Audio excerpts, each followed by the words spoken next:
Allah, Allah, Allah, Allah. Ya Allah, Ya Allah, Ya Allah, Ya Allah. Bismillahirrahmanirrahim. Kita mulakan majlis kita dengan umul kitab Al-Fatihah. A'udzubillahi minasyaitonirrajim. Bismillahirrahmanirrahim. Alhamdulillahi rabbil alamin, arrahmanirrahim, maliki yaumiddin. Iyyaka na'budu wa iyyaka nasta'in. Ihdinas siratal mustaqim. صراط الذين أنعمت عليهم غير المغضوب عليهم ولا الضالين آمين. بسم الله الرحمن الرحيم. الحمد لله رب العالمين. الصلاة والسلام على سيد المرسلين وعلى آله وصحبه أجمعين. ربنا اشرح لنا صدورنا ويسر لنا أمورنا واحلل عقدة من ألسنتنا يفقهوا أقوالنا. اللهم فقهنا في الدين وعلمنا تأويل واهدنا إلى صراطك المستقيم.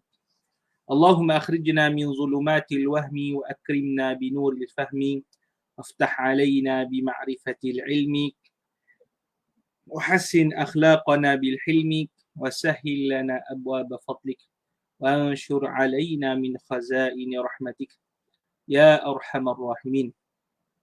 وصلى الله على سيدنا محمد عبدك ونبيك ورسولك النبي الأمي وعلى آله وصحبه وسلم وبعد. السلام عليكم ورحمة الله تعالى وبركاته. Alhamdulillah, bersyukur pada Allah Subhanahu wa taala, sekali lagi kita bertemu bagi menyambung bacaan kita daripada kitab Nurul Uyun fi talkhis siratil aminil ma'mun karya Maulana al-Imam Ibn Sayyidin Nas radhiyallahu ta'ala anhu. Dan kita berhenti pada muka surat 62 daripada bab yang menceritakan berkenaan dengan gurauan baginda Nabi sallallahu alaihi wa alihi wasallam. Baik. Kita baca bab ini sekali lalu, nanti saya akan huraikan. Qala al-musannif rahimahullahu ta'ala wa nafa'ana bihi wa bi'ulumihi fid darain amin. Mizahuhu sallallahu alaihi wasallam. Gurauan baginda Nabi sallallahu alaihi wasallam. Wa kana sallallahu alaihi wasallam yamzahu wa la yaqulu illa haqqan. Ala baginda Nabi sallallahu alaihi wasallam pernah bergurau dan baginda sallallahu alaihi wasallam tidak berkata suatu melainkan kebenaran. Baik. Berkenaan dengan gurauan Rasulullah sallallahu alaihi wasallam, Nabi kita Muhammad sallallahu alaihi wasallam insan yang indah. Maka sebagaimana gurauan itu ada pada sebahagian manusia yang lain, maka ada juga pada baginda Rasulullah sallallahu alaihi wasallam. Dan baginda itu juga bergurau. Kenapa? Kerana gurauan itu selalunya mendatangkan kemesraan jikalau bergurau sesuai dengan kadar dan juga adabnya. Jikalau bergurau sesuai dengan adab dan juga dan juga kadarnya. Maka Allah Rasulullah sallallahu alaihi wasallam ia betul bergurau tetapi tidaklah melampau-lampau, terlampau banyak sangat bergurau. Ya. Kerana sedikit gurauan dapat merapatkan silaturahim kita dengan saudara mara kita. Bayangkan kalau kita duduk saja bersama dengan sahabat kita bermusafir ataupun duduk di sofa ruang tamu, muka kita sembang pun begitu ini. Tak ada gurau-gurauan. Maka payah untuk saudara kita itu merasa mesra dalam bergaul dengan kita. Maka gurauan itu diperlukan juga menceriakan keadaan dan memesrakan hubungan sesama kita. Baik, tetapi jikalau gurau-gurauan itu melampau-lampau, sekejap gurau, ataupun gurauan itu tidak meraihkan adabnya, maka gurauan itu akan menjatuhkan maruah seseorang. Jadi bila orang jumpa dia, orang tengok, dia kuat bergurau ni. Lah kali apa? Bila jumpa dengan seorang tu sentiasa diolok-olokkan sentiasa. Jadi kalau seorang itu contohnya memperkatakan berkenaan dengan penting sekalipun, berkatakan tentang perkara yang serius sekalipun, maka perkataannya itu tidak diambil indah.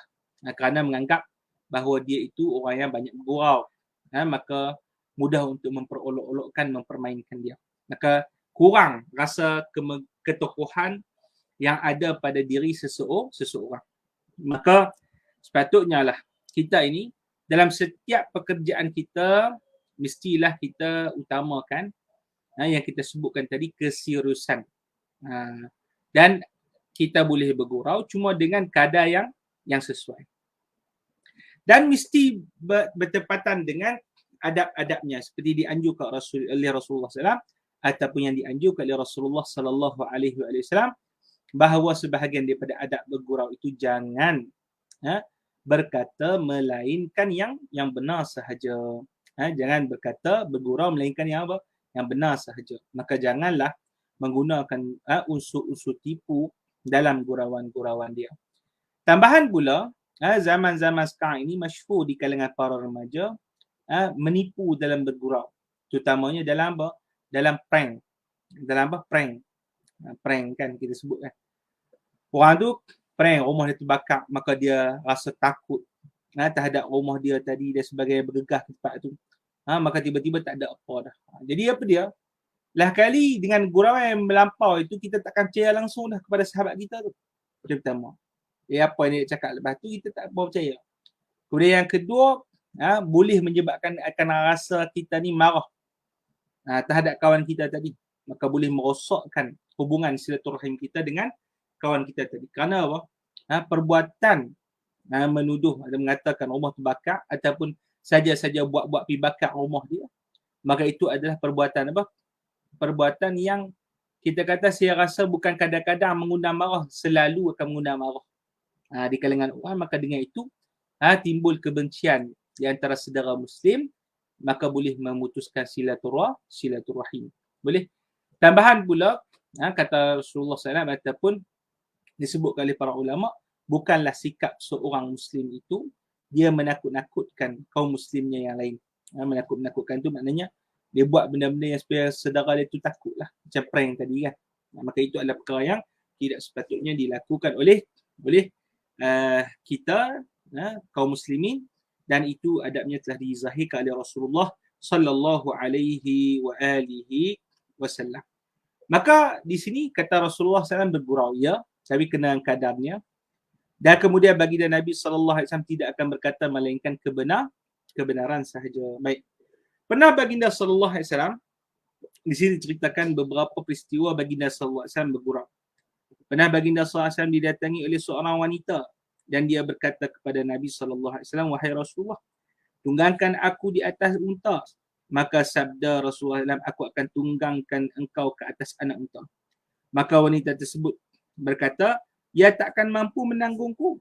Maka kata para sahabat kepadanya, tidakkah seekor unta sebelum itu ada seekor anak unta? Ini Rasulullah SAW bergurau. Kiranya perempuan tu dia minta Rasulullah, aku nak naik unta juga. Maka kata Nabi, aku bagilah kat hang anak unta, nak anak unta. Maka dia kata, macam mana anak unta boleh tanggung aku? Sebab dia bayang anak unta tu macam unta kecil. Tapi Rasulullah SAW maksudkan anak unta tu adalah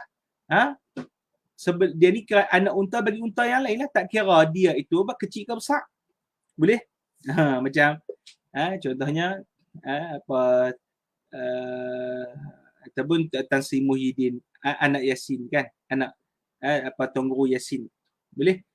Kita kata Tan Sri Muhyiddin anak Tan Sri Yasin. Maka kita kata adakah dengan kita kata Muhyiddin anak ketika itu dia membawa makna kecil tak?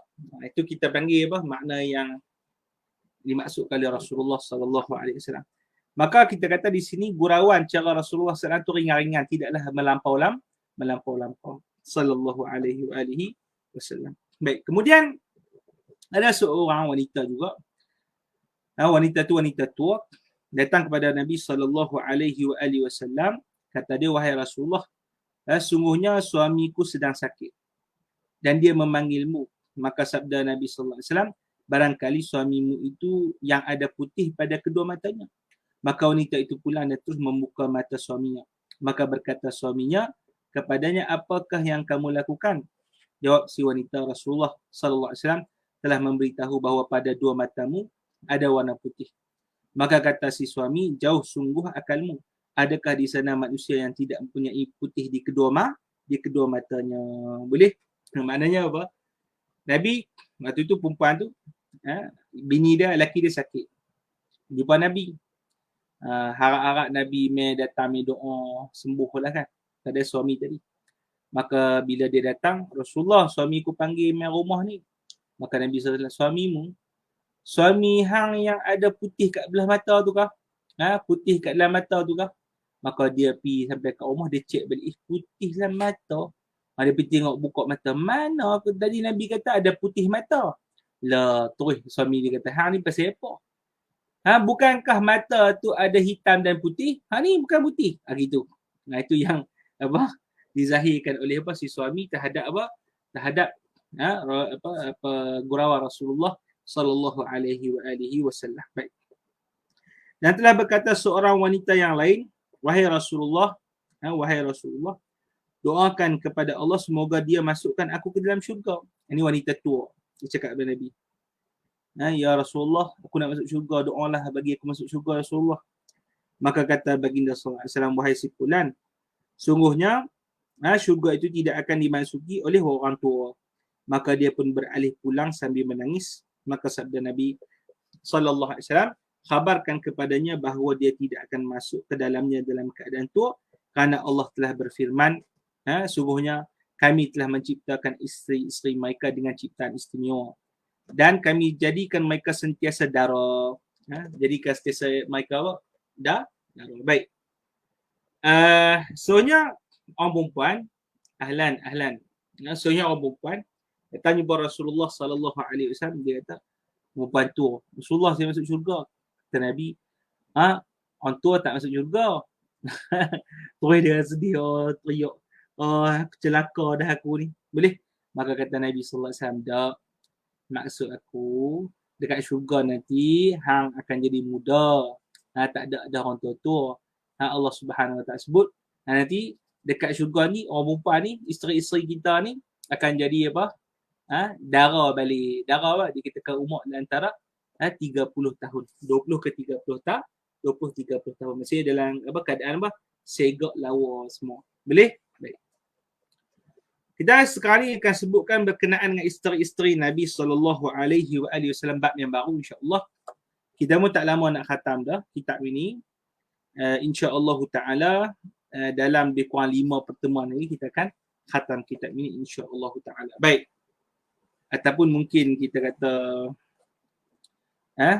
dalam 3 pertemuan. Jadi saya jemput untuk kita sama-sama mengenali baginda Rasulullah sallallahu alaihi wasallam daripada semua hal ehwal baginda, dan kalau ada rezeki insya-Allah kita akan masuk kepada kitab yang lain insya-Allah taala. Baik. Seterusnya kita nak cerita berkenaan dengan isteri-isteri Rasulullah sallallahu alaihi wasallam. Baik. Berkenaan dengan isteri Rasulullah, ramai orang duk tanya, Ustaz, kenapa Rasulullah sallallahu alaihi wasallam ni nikah banyak? Itu dipanggil persoalan-persoalan yang dikemukakan oleh masyarakat, terutamanya di kalangan orang kafir. Apa Rasulullah sallallahu alaihi wasallam nikah banyak? Atau ada yang jahat sikit menuduh, Muhammad itu gila seks. Itu tuduhan yang teruk lah, yang tak sepatutnya keluar bagi orang yang bertamadun, kerana itu adalah bentuk celaan. Kalau kita pun kita cakap kepada mereka hang gila seks, marah juga mereka. Apatah lagi dia bercakap pada Rasulullah, yang mana Rasulullah itu adalah Nabi bagi seperempat umat manusia sekarang. Tak depa menyebabkan kemarahan ramai orang dan boleh menyebabkan perbalahan. Boleh? Maka kita jawab, hikmah yang Allah Subhanahu Wa Taala aturkan daripada syariat yang membenarkan ataupun menyuruh Rasulullah sallallahu alaihi wasallam mewakili ramai, menikahi ramai wanita. Nanti kita akan sebut lebih kurang 9. Tak termasuk dengan hamba-hamba sahaya milik Rasulullah sallallahu alaihi wasallam. Maka kita kata antara hikmah-hikmahnya yang disebutkan dalam kitab adalah apa dia? Kita kata orang Arab, keseluruhannya itu sistemnya adalah berdasarkan kabilah-kabilah. Boleh? Dan mungkin ada di luar tanah Arab negara-negara kerajaan-kerajaan. Dan kita tahu, dan sebahagian daripada cara untuk mendekatkan hubungan antara kerajaan adalah dinikahkan puteri ataupun dinikahkan puteri itu dengan raja. Puteri ataupun putera ataupun puteri dengan raja negeri itu sendiri. Maka itu dengan secara tidak langsung mendekatkan hubungan antara kerajaan. Begitulah juga perkara halnya berlaku pada puteri dengan dengan berlaku di antara orang Arab Rasulullah SAW dengan kabilah-kabilah yang lain. Itu dipanggil hikmah yang pertama. Yang kedua adalah Rasulullah SAW ini hikmahnya apabila baginda SAW menikahi ramai wanita, maka kita boleh tahu perkara-perkara yang dilakukan oleh Rasulullah SAW di dalam rumah baginda. Bayangkan kalau Rasulullah SAW menikahi hanya seorang, maka adakah seorang itu mampu menceritakan hal ehwal Rasulullah SAW yang begitu banyak dilaksanakan baginda dilaksanakan oleh baginda dalam rumah dia? Tak mampu. Maka dibahagi-bahagikan ataupun mungkin seorang lupa diceritakan oleh seorang lagi. Boleh? Maka Rasulullah SAW ni hikmah kita kata bernikah banyak adalah supaya zahir tingkah laku Rasulullah SAW dalam kesemua hal ehwal. Kalau kita kata di luar dapat diceritakan tingkah laku Rasulullah SAW oleh para sahabat baginda, maka jikalau di dalam rumah diceritakan oleh isteri-isteri baginda sallallahu alaihi wasallam. Dan yang ajaibnya adalah tingkah laku Rasulullah sallallahu alaihi wasallam yang mulia itu, akhlaknya yang indah itu diakui dan diceritakan secara panjang lebar oleh isteri-isteri baginda sallallahu alaihi wasallam. Boleh? Itu menandakan apa? Menandakan tingginya akhlak Rasulullah sallallahu alaihi wasallam, tak kira di hadapan ataupun di belakang orang sallallahu alaihi wasallam.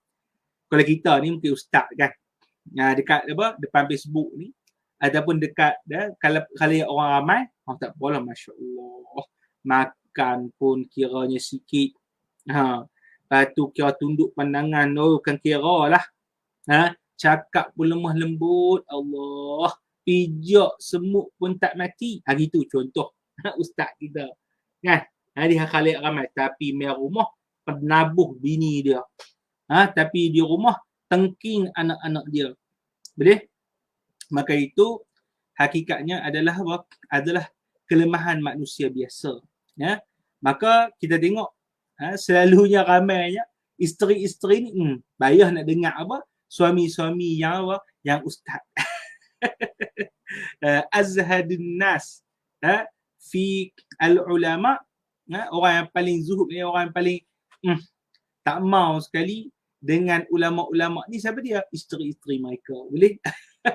Sebab apa? Orang berkata, taklah Ustaz Faiz tu macam mana, Ustaz Fatih tu macam mana. Kat rumah tu, Allah, tu bergelak lah bukan main. Tapi depan orang, Allah serius, marah sungguh gitu. Bergelak dan sebagainya. Maka kita kata, itu hal ehwal kita kadang-kadang, zahir kita buat lain, tapi batin di sebaliknya kita buat lain. Tapi Rasulullah SAW, maka bayangkan 9 orang atau 11 orang di kalangan isteri-isteri baginda sallallahu alaihi wasallam menceritakan sedetail-detail hak ehwal Nabi. Apa dia Nabi buat? Rasulullah sallallahu alaihi wasallam tolong kami buat kerja rumah. Kana Rasulullah sallallahu alaihi wasallam fi mahnati ahli. Tolong kami. Tolong masak tu, Nabi pun tolong masak sekali. Boleh? Ketika Nabi SAW kasut baginda terkoyak, baginda jahitkan kasut dia sendiri SAW. Ketika pakaian, baginda bantu juga. Maksudnya urusan rumah tidak dibiarkan, dilakukan berseorang isteri, bahkan baginda membantu. Tanda kemesraan hidup sebagai suami suami isteri. Kemudian Rasulullah SAW mulai bagaimana, berapa rakaat dia baca, berapa rakaat dia lakukan mulai, apa yang dia baca sallallahu alaihi wasallam, bagaimana hal ihwal baginda ketika mulai. Semua Aisyah tengok, semua Ummi Salamah tengok, semua Zainab binti Jahsh tengok hal ihwal Rasulullah sallallahu alaihi wasallam. Kata Rasulullah ni tak pernah tangan dia memukul melainkan dalam jihad fi sabilillah taala. Anas pun kata di khadim Nabi sallallahu alaihi wasallam sejak daripada 13 tahun. Umur dia kecil, umur 10 tahun. Ketika Nabi sallallahu alaihi wasallam sampai ke Madinah dia khadam, dia kata aku tak pernah sentuh tangan yang sentuh sesuatu yang lebih lembut, walaupun sutera apapun mana kain-kain yang lebih lembut daripada tangan Rasulullah sallallahu alaihi wasallam. Dan Nabi tak pernah marah aku. Tak pernah marah aku. Subhanallah. Dan kemudian ada seorang sahabat ni, dia ke Arab Badawi, kasar sikit lah. Buat ketika semayang, cakap semayang, "Hoi, apa dia?" Dia bercakap macam tu. Kita kata para sahabat marah lah. Cakap mana boleh. Baik. Maka bila Rasulullah SAW panggil, dia kata Rasulullah kata tegur, tak boleh. Semayang ni tak boleh untuk kita bercakap-cakap. Hanyalah solat itu adalah berzikir dan membaca Al-Quran, berzikir, berdoa dan membacakan Al-Quran. Maka bila dia dapat teguran itu daripada Rasulullah sallallahu alaihi wasallam, dia kata apa?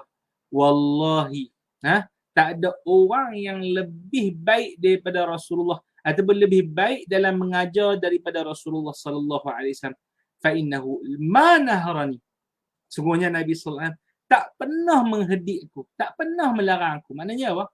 Dia kata apa? Nabi SAW pada ketika yang dia buat salah tadi, ketika buat jemaah apa semua tu, patutnya tempat tu memang patut dia dimarah, memang patut diherdik. Buat perangai macam tu depan bawang pelik. Tapi Nabi SAW dah mengajar sabar. Tidaklah cepat melulu untuk menherdik ataupun memarah ataupun begitulah daripada perihal-perihal yang kita kata tidak menzahirkan akhlak yang tertinggi dan sempurna. Dan akhlak yang tertinggi adalah milik Rasulullah sallallahu alaihi wa alihi wasallam. Itulah yang bagi ana dikira sebagai hikmah yang tertinggi. Kenapa Rasulullah sallallahu alaihi wasallam disyariatkan kepada baginda untuk apa? Untuk berkahwin banyak. Adapun orang yang mengatakan Rasulullah SAW ni gila seks, kita lihat hakikatnya Rasulullah SAW, kalau dia nak kata na'udzubillah ta'ala lah, Nabi SAW maha suci lah daripada disebutkan demikian. Suci daripada perkara-perkara yang hina dina, yang kita manusia biasa pun malu benda-benda tu. Kalau kita kata gila seks sangat, kenapa baginda Nabi SAW ambil bini-bini janda, bini-bini yang tua? Patutnya ambil lah di kalangan anak-anak dara. Masalahnya anak dara yang dikahwini oleh Nabi SAW seorang saja, iaitu Sayyidina Aisyah radhiyallahu taala anha. Adapun bini-bini yang lain kesemuanya adalah apa? Adalah janda tetapi yang sudah lanjut umur, ummahat al-mu'minin. Moga Allah Subhanahu wa taala meridai sekalian daripada ibu-ibu kita, itulah ummahat al-mu'minin, isteri-isteri Rasulullah sallallahu alaihi wasallam ni, dan juga menangkatkan darjat baginda Nabi sallallahu alaihi wasallam di sisi Allah Subhanahu wa taala. Baik. Itu perkara yang penting perlu saya tambahkan kepada tuan-tuan. Moga-moga bermanfaat. Baik. Jom kita sambung dengan kita bacakan berkenaan dengan siapakah isteri-isteri Rasulullah sallallahu alaihi wasallam, ibu-ibu kita. Baik, baginda sallallahu alaihi wasallam telah berkahwin dengan Khadijah binti Khuwailid radhiyallahu taala anhu, anak perempuan bagi Khuwailid yang telah terdahulu sebutannya. Itu Sayyidatina Khadijah, kita dah sebutlah Nabi sallallahu alaihi wasallam kahwin sebelum lagi baginda diangkat menjadi rasul. Itu nak kata mukjizat. Tak sempat Rasulullah nak berdakwah pun terus Khadijah orang yang pertama beriman. Kenapa? Dia lebih tahu. Dia lebih tahu keadaan laki dia macam mana. Maka kerana itulah dia cepat-cepat beriman pada Rasulullah sallallahu alaihi wasallam, dan dia itu disebutkan oleh para ulama antara orang yang termulia. Antara orang yang termulia. Dan Allah Ta'ala pilih dia untuk melahirkan zuriat Rasulullah sallallahu alaihi wa alihi wasallam. Summa Saudata binta Zam'ah ibni Qaisin ibni Abdi Syam. Kemudian Saudah bin Zam'ah, baik, tak kala berkahwin dengan Nabi sallallahu alaihi wasallam dia sudah berumur dan baginda ingin mentalak beliau, maka dia telah memberikan giliran harinya kepada Aisyah radhiyallahu taala anha. Kata beliau, aku tidak memerlukan kepada lelaki, bahwasanya aku ingin bahawa aku dibangkitkan bersama-sama isterimu, maka baginda redha atas kehendaknya. Disebutkan, diceritakan, tapi tak tahu sanad dia adakah sahih atau tidak, bahwasanya Nabi nak talak dia, tapi dia kata tak mau, aku tak mau ditolak wahai Rasulullah. Aku pun dah tua, kalau boleh aku mati ni mati di kalangan isteri baginda sallallahu alaihi wasallam. Dan dia hadiahkan giliran hari dia kepada Sayyidina Aisyah. Boleh? Maka baginda pun redha pada kehendak dia dan mengekalkan Sayyidatina Saudah sebagai kalangan isteri Rasulullah sallallahu alaihi wasallam. Kemudian baginda telah berkahwin dengan Aisyah binti Abi Bakrin. Sayyidina Aisyah radhiyallahu taala anha binti Abi Bakr, sahabat Rasulullah SAW yang terbaik, yang paling apa? Yang paling dikasihi oleh Rasulullah sallallahu alaihi wasallam. Baginda telah mengawininya sejak di Mekah lagi, iaitu 2 tahun sebelum hijrah. Dikatakan 3 tahun. Beliau ketika itu berumur 6 atau 3 tahun dan baginda tidur bersamanya di Madinah ketika beliau berumur 9 tahun. Di situ apa dia? Nabi SAW nikah dengan Sayyidina Aisyah ketika berumur 6 tahun. Maksudnya sudah diikatkan tali perkahwinan sejak dia berumur 6 tahun. Tapi bersama dengan Nabi SAW pada ketika umur 9 tahun. Dan baginda wafat ketika dia berumur 18 tahun. Baik. Orang banyak iskal berkenaan dengan Sayyidatina Ummul Mukminin Aisyah radhiyallahu taala anha. Tak logik lah nikah 9 tahun. Baik. Kita jangan mengukur apa yang berlaku di zaman lampau dengan zaman sekarang dan mengukur adat kebiasaan orang dahulu dengan adat kebiasaan sekarang. Maka ataupun mengukur masyarakat dahulu dengan masyarakat sekarang. Kerana bahawa setiap yang berlaku pada zaman Nabi sallallahu alaihi wasallam di sini ada perbezaan. Ada apa perbezaan? Boleh? Maka kalau dahulu seorang wanita itu terutamanya di kalangan orang Arab ketika berumur 9 tahun kiranya dilihat seperti orang yang sudah matang. Zaman dulu.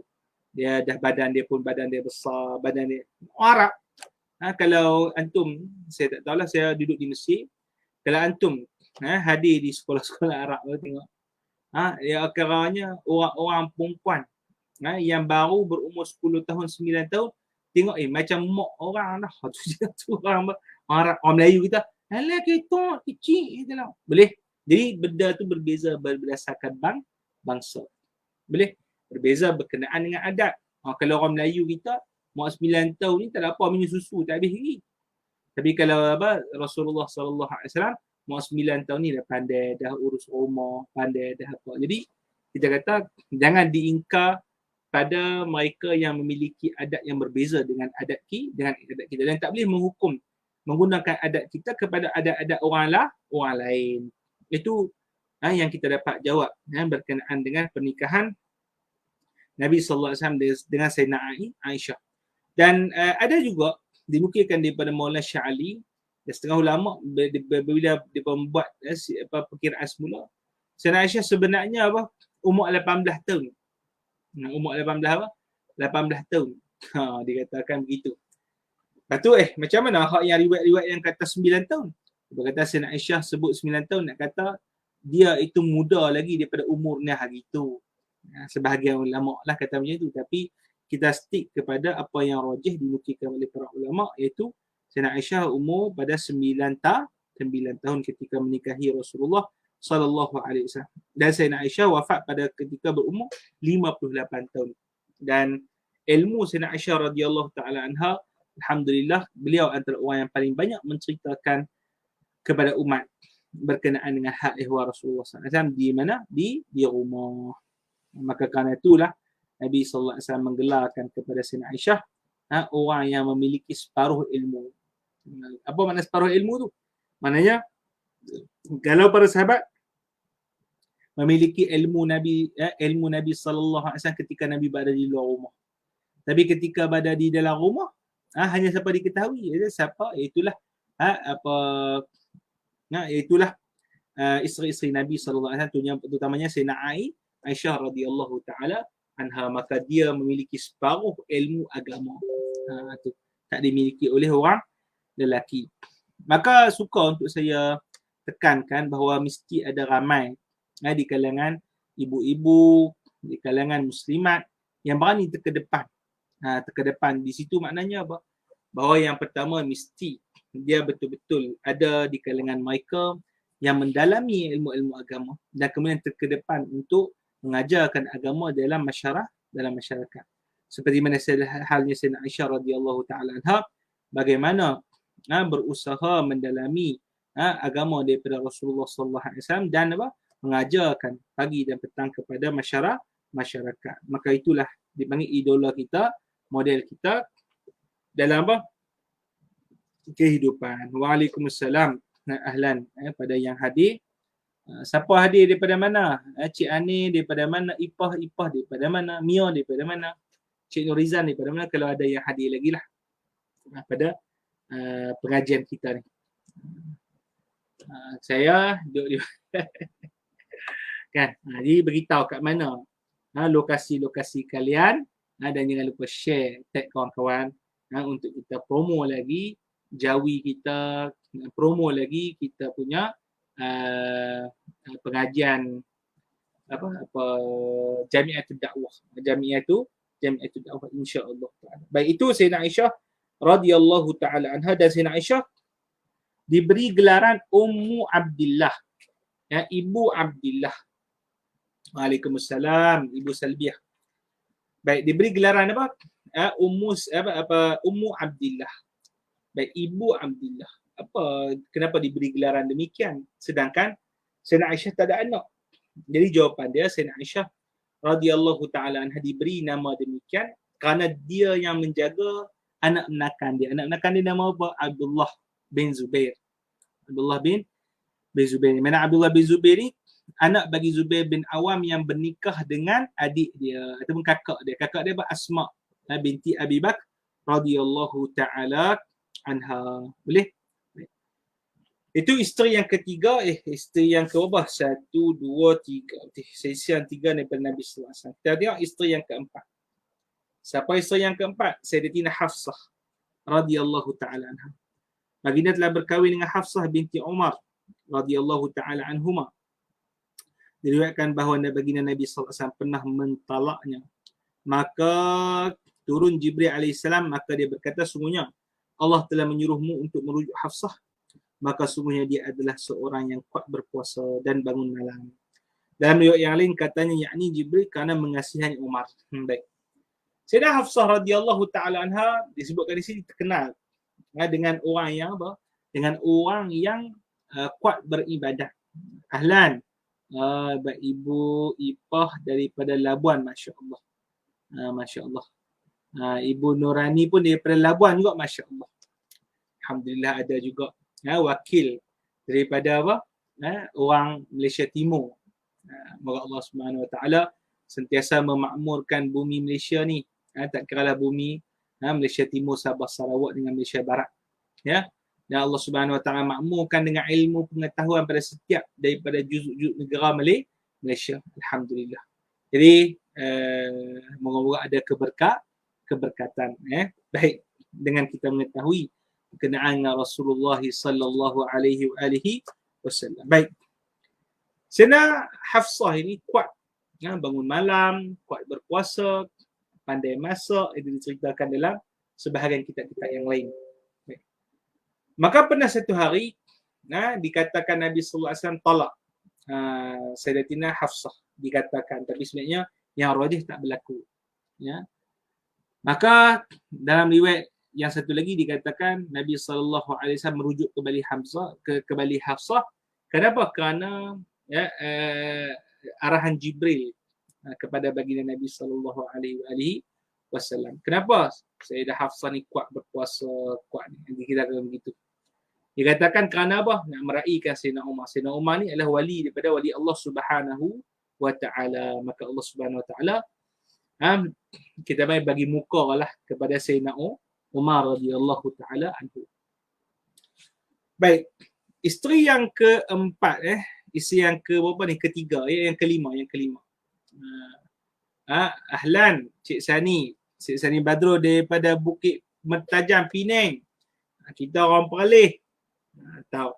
Jadi boleh faham kot nak? Lorak-lorak orang-orang belah-belah utara ni. Tak apa pandai cakap KL sangat ni. Nak boleh. Yang daripada Cik Ani Puan Nureni, Puan Ipa, boleh faham kot nak? Bahasa-bahasa dialek-dialek orang utara ni. Nah, baik. Okey. Yang kelima adalah apa? Isteri baginda Nabi sallallahu alaihi wasallam, Ummu Habibah. Itu dia punya gelaran. Nama dia Ramlah binti Abi Sufyan. Ramlah binti Abi Sufyan. Abi Sufyan ni kita tahu sebelum dia masuk Islam adalah orang yang kuat memerangi Rasulullah sallallahu alaihi wasallam. Tapi anak ni masuk Islam. Itu dia kata iman ni tak boleh nak agak. Hati ni Allah Ta'ala punya. Dia masuk Islam. Boleh. Dan dia dikahwini oleh Rasulullah sallallahu alaihi wasallam ketika dia berada di mana? Berada di Habsyah. Cerita dia, Ramlah ni pergi ke mana? Pergi ke Habsyah. Dan peristiwa pada ketika itu suami dia meninggal. Suami dia apa? Suami dia meninggal. Maka pada ketika itu Nabi SAW hantar pinangan melalui Sayyidina Osman, dan Sayyidina Osman lah yang bertugas mengahwinkan Ramlah itu Ummi Habibah dengan Rasulullah sallallahu alaihi wasallam. Dan mahar pada ketika itu disponsor. Sponsor. Mahar Rasulullah disponsor oleh Raja Habashi, Najashi. Raja apa? Habsyah Najashi. Boleh? Berapa? 400 dinar. 400 dinar. Nampak macam Allah Ustaz, 400 ringgit ke? 400 dinar emas. Bukan kita kata sama macam 400 ringgit. Tak. Kerana satu dinar emas bersamaan dengan 4.125 gram satu dinar emas. Jadi kalau 1 gram emas pun kita sebut sebelum ni dah 200 lebih, kita ambil 300 contohnya. Jadi kalau 4 gram, berapa 4 gram? 4 gram jatuh lebih kurang dalam 1,200, 1 dinar. Lebih kuranglah 1,200 ataupun 1,300. Jadi 1,300 kali tengok 400 gram. Berapa? Apa? Tak 400,000. Artinya mahal untuk apa? Sayyidatina Ramlah. Baik. Pernah pada ketika zaman Sayyidina Umar radhiyallahu ta'ala anhu, waktu tu jadi dah isu apa dia? Orang panggil isu jual anak. Jual anak macam mana tu Ustaz? Kira biasalah. Nak biminang. Saya nak minang ni anak cik ni. Berapa? Kena bubuh 500, kena bubuh apa? 3 dinar apa 5 dinar. Dulu 5 dinar apa cari ribu-ribu oi. Boleh? Kan? Waktu tu payahlah pemuda-pemuda Islam nak nikah sebab harga hantaran, harga mas kahwin tinggi zaman tu. Maka Sayyidina Umar radhiyallahu ta'ala dia kata ginilah. Kita janganlah letak hantaran yang tinggi-tinggi. Maka dia buat keputusan bubuh paling tinggi 500 dirham saja. 500 dirham saja. Lebih daripada itu tak boleh. Letak mahal, letak hantaran lebih daripada itu tak boleh. Terus ada seorang perempuan datang berjumpa Sayyidina Umar. Dia kata, berani engkau memutuskan perkara yang bercanggah dengan apa yang berlaku zaman Rasulullah SAW. Dia kata, macam mana pula? Hang tak tahu ke? Ramlah Ummul Mukminin berkahwin dengan harga hantarannya 400 dinar. Subhanallah. Terus Sayyidina Umar pada ketika itu, asabatil mar'ah wa akhta'a Umar. Betul yang perempuan tu. Dan apa? Salahlah Umar. Maka taklah dia tetapkan berapa mahar, berapa pun nak bubuh. Cuma kita kata nasihatlah jangan tinggi sangat. Nayalah orang lelaki ni. Boleh? Orang perempuan pun, kalau tak ada dia ni kau buat apa dengan I? Termampu macam tu. Boleh? Waalaikumsalam Puan Dalilah. Ahlan. Okay. Pakai duk share dah ke? Pakai duk tag kawan ke? Tak ada pun tag kawan. Tak apa saja. Baik. Habis kat situ. Okay, tu dia panggil isteri yang kelima. Isteri yang keenam Rasulullah SAW, baginda juga telah berkahwin dengan Ummu Salamah Hind binti Abi Umayyah. Hindun. Ummi Salamah nama dia Hindun. Baik. Dia wafat pada tahun 62 Hijrah. Baik. Dikatakan ulama ada khilaf. Siapa di kalangan isteri Nabi yang terakhir wafat? Ada dikatakan Ummu Salamah, ada dikatakan adalah Maimunah. Boleh? Jadi dia berkata yang terakhir wafat adalah Ummu Salamah. Ada sebahagian kata macam itu, ada sebahagian kata Maimunah. Dan Ummu Salamah ni adalah orang yang banyak meriwayatkan hadis Rasulullah sallallahu alaihi wasallam juga. Boleh? Itu yang keberapa? Yang keenam. Yang ketujuh daripada isteri Rasulullah sallallahu alaihi wasallam adalah Zainab binti Jahsh. Zainab binti Jahsh. Baik, Zainab binti Jahsh ini dia kita sebut sebelum ni adalah isteri sebelum ni adalah isteri anak angkat Rasulullah SAW. Siapa? Zaid bin Usamah. Zaid bin Usamah. Maka Zaid menceraikan Zainab dan kemudian dikahwini oleh Rasulullah sallallahu alaihi wasallam. Baik. Kenapa? Kita pelik ya, Nabi SAW meningkahi apa dia? Anak apa menantu angkat dia. Kita kata tak.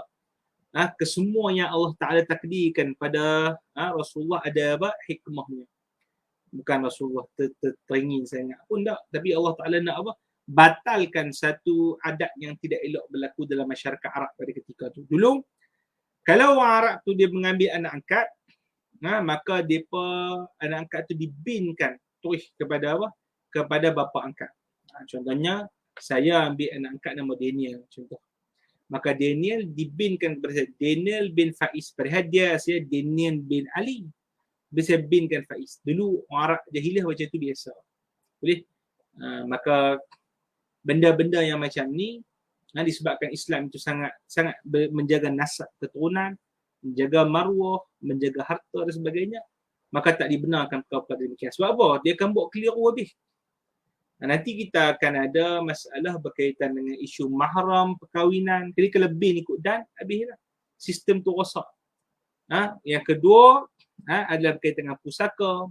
Jadi kalau dibinkan anak angkat ikut dan, maka hak yang anak-anak betul ni tak dapat apa boleh jadi, boleh dizalimi. Dengan mengganggu urusan harta pusaka. Dia bekik habis benda-benda perkara tu. Boleh faham? Jadi Rasulullah sallallahu alaihi wasallam kiranya pertama membatalkan syariat yang apa? Ada pada zaman dulu, maknanya anak angkat bukan dikira sebagai anak betul. Boleh? Berbanding adat jahiliah menganggap anak angkat macam anak betul. Boleh? Kemudian yang kedua, bila Rasulullah SAW kahwin dengan bekas isteri anak angkat dia, nak menunjukkan kepada apa? Kepada terbatal langsung dah adat tu. Maknanya kalaulah anak angkat tu adalah betul-betul anak-anak dia, maka sepatutnya tak boleh dikahwini anak tu. Tak boleh dikahwini apa? Menantu tu. Tapi di sini sebabkan bukan anak, maka dikahwini. Boleh? Baik. Baik, itu dia punya apa? Dia punya isu berkenaan dengan siapa dia? Kita sebutkan tadi Zainab binti Jahsh. Baik, beliau di sini bila wafat, dia kata wafat di Madinah pada tahun 20 Hijrah. Dan beliaulah adalah isteri Nabi SAW yang pertama yang pertama wafat dan orang yang pertama dipikul di atas keranda. Ini isteri Nabi yang ketujuh. Boleh? Wa tazawwaja Juwairiyah bint al-Haris. Wallahu subhanahu wa ta'ala alam. Kita berhenti dulu saja di sini, insya-Allah. Kita bertemu lagi pada sesi yang akan datang. Subhanakallahumma bihamdik asyhadu an la ilaha illa anta astaghfiruka wa atubu ilaik. Bismillahirrahmanirrahim. Al-'asr. Innal insana lafi khusr illa allazina amanu wa amilus salihati wa tawassaw bil haqq wa tawassaw bis sabr. اللهم صل أفضل صلاة على أسعد مخلوقاتك سيدنا محمد وعلى آله وصحبه سلم عدد معلوماتك ومداد كلماتك كلما ذكرك الذاكرون وغفل عن ذكره الغافلون. اللهم صل أفضل صلاة على أسعد مخلوقاتك سيدنا محمد وعلى آله وصحبه وسلم عدد معلوماتك ومداد كلماتك كلما ذكرك ذاكرون وغفل عن ذكره الغافلون. اللهم صل أفضل صلاة على أسعد مخلوقاتك سيدنا محمد وعلى آله وصحبه وسلم عدد معلوماتك ومداد كلماتك كلما ذكرك الذاكرون وغفل عن ذكره الغافلون. سبحانك اللهم بحمدك نشهد أن لا إله إلا أنت أستغفرك وأتوب إليك. بسم الله الرحمن الرحيم. العصر إن الإنسان لفي خسر إلا الذين آمنوا بالصالحات وتواصوا بالحق وتواصوا بالصبر. Alhamdulillahi Rabbil Alamin. InsyaAllah kita jumpa lagi pada sesi yang akan datang. Assalamualaikum warahmatullahi ta'ala wabarakatuh. Pakak-pakak kita solat zuhur bersama-sama insyaAllah ta'ala.